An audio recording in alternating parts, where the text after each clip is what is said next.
after a very long, protracted, process and trying to find a solution for the different challenges we had in Netball, including governance, accountability. I think the last efforts were made by the First Lady and the Senior Minister for Education and Sports to try and resolve these issues. After 2 meetings and guidance that was given, ultimately she wrote a letter citing that the process and the advice had been given are not being well followed, and what she thought was the best way to resolve the issue was not coming through to help the game of netball. And as such, she directed us as council. Council, we are under the Ministry of Education and Sports. She's our senior minister.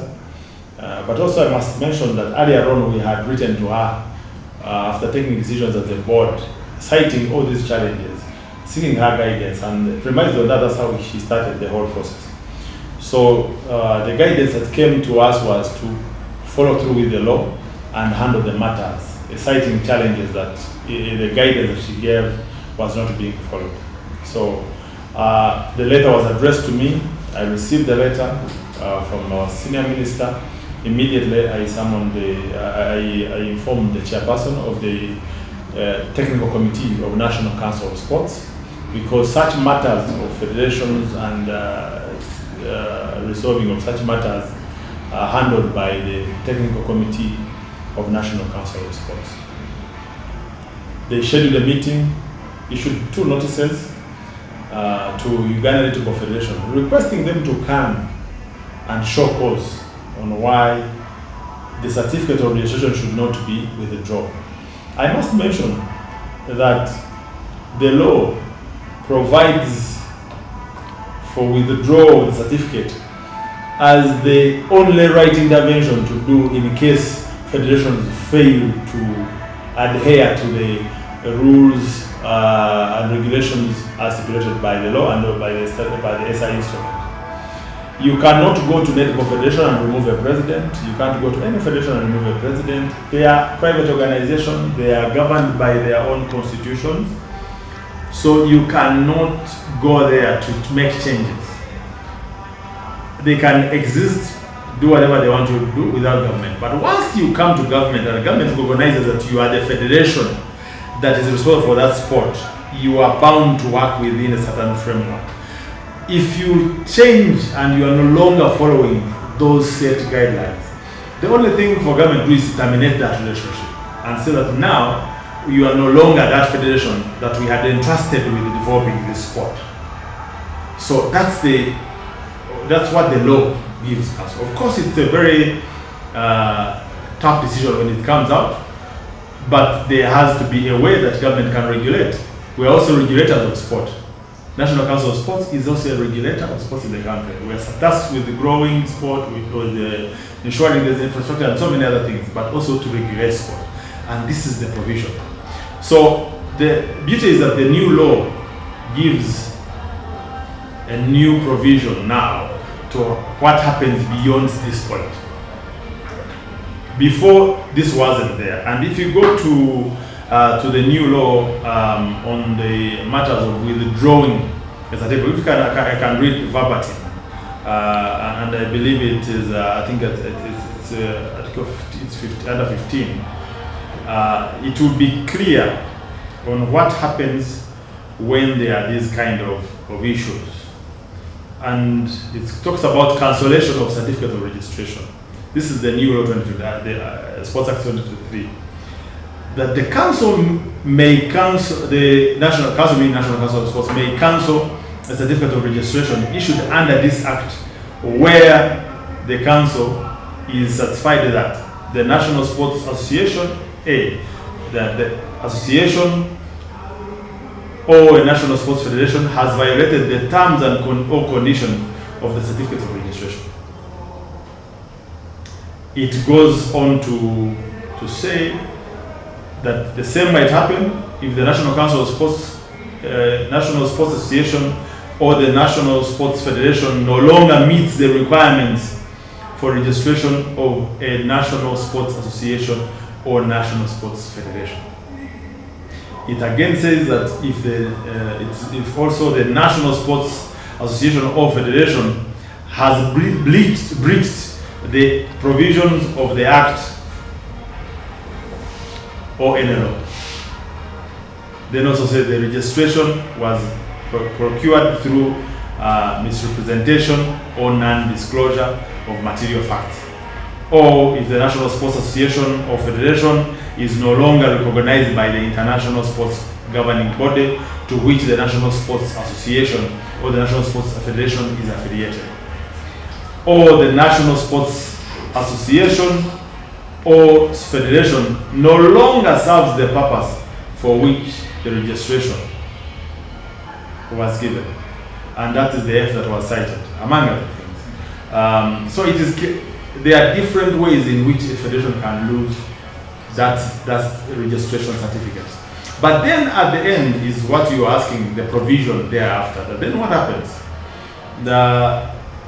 It says the council shall, so it says a national sports association, national sports federation whose certificate of registration is cancelled shall cease to operate as a national sports association or federation. Where certificate of registration is cancelled, the council shall request the international governing body to which the National Sports Association or National Sports Federation is affiliated to appoint a normalization committee to take over and control the affairs of the National Sports Association or the National Sports Federation for the time being. So as such, Netball no longer has the certificate of registration to manage the United Netball Federation no longer has that. So I'm writing a letter to the IF, to World Netball and Africa Netball. The letters are being written. Tomorrow morning they will be sent to the International Federation, which was already copied.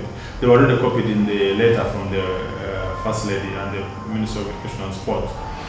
So then we expect that them as the caretakers of the game at that level will be able to come in and see how to set up a normalization committee. That normalization committee can help transition, even help Netball reorganize itself.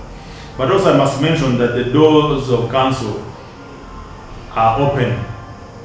Once Netball solves the challenges that we have highlighted, they can come back and say, now we've cleaned house, we want to be reanimated. And the earlier they do it, the better. If they think we don't want to attend to these issues, then it's going to continue to bar them from being recognized as the legitimate federation that could help, Netball. But also, if they say we no longer, us as UNF, we're no longer interested in doing this, then council can advertise and say we need another federation that can manage the sport, and another organization can come up and do the same. So I wanted us to be clear that this has happened in the normal processes of governing sport. This is how you deal with some of these issues. And the Netball is not unique to this. The same happened to kickboxing. When I was entering this office, I found when kickboxing was losing the certificate of recognition. It's normal, and it's because of the challenges within the federation, not within council. That's what people don't understand. This has been given a lot of publicity and all this, but council has tried, government has tried, the Minister of State for Sport has tried his level best. The Minister of Education and Sports, the First Lady, has tried her level best.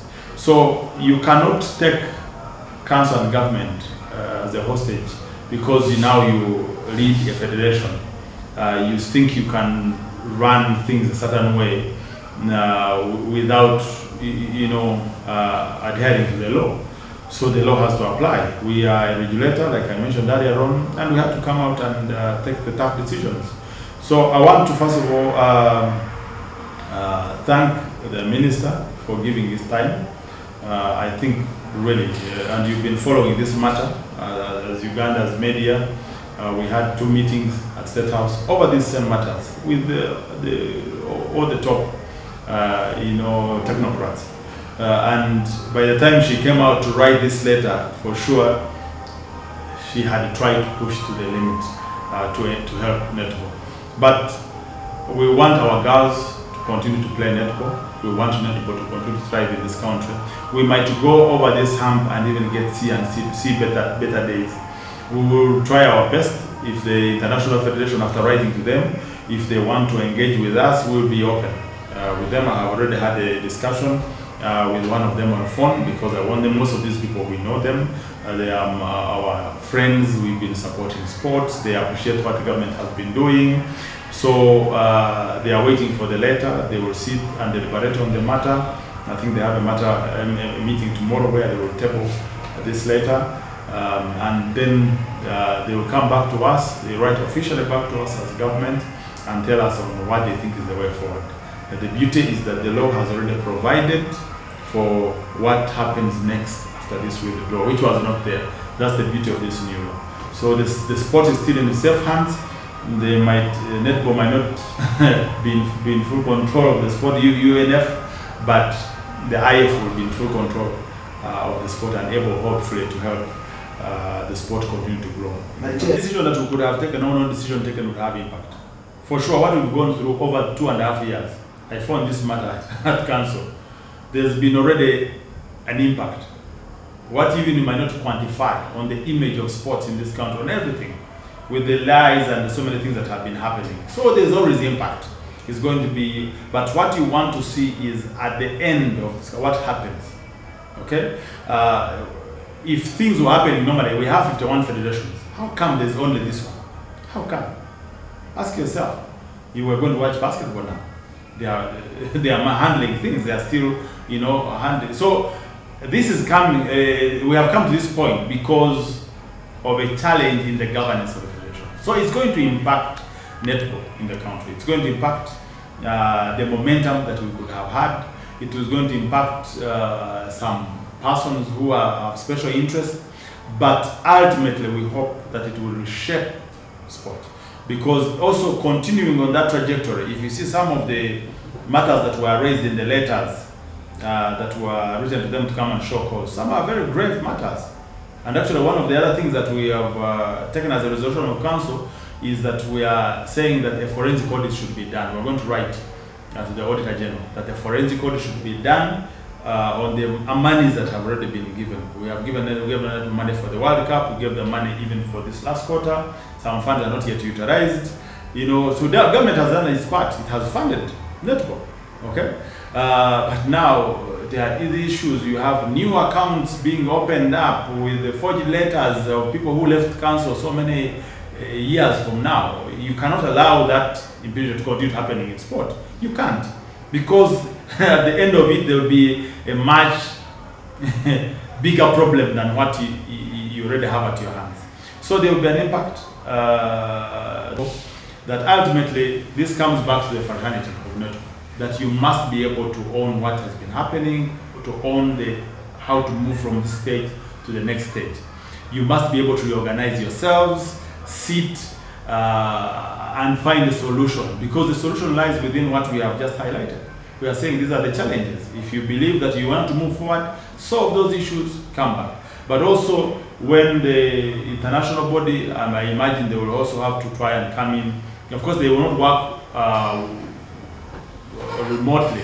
If there's a normalization committee, I believe it will be composed of Ugandans that they might find acceptable as safe hands to handle netball.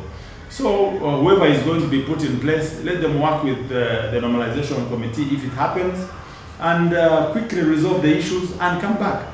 Government is willing for us. Even the money in this same quarter of government that we're talking about, we give money to netball. So we are not there to say don't, but at one point you have to say there has to be that hard stop, where you say you go check yourself, reevaluate the way you are working, and come back in a new way that does not bleach on all these articles in your constitution, first of all, but also in the law that we are working with as council.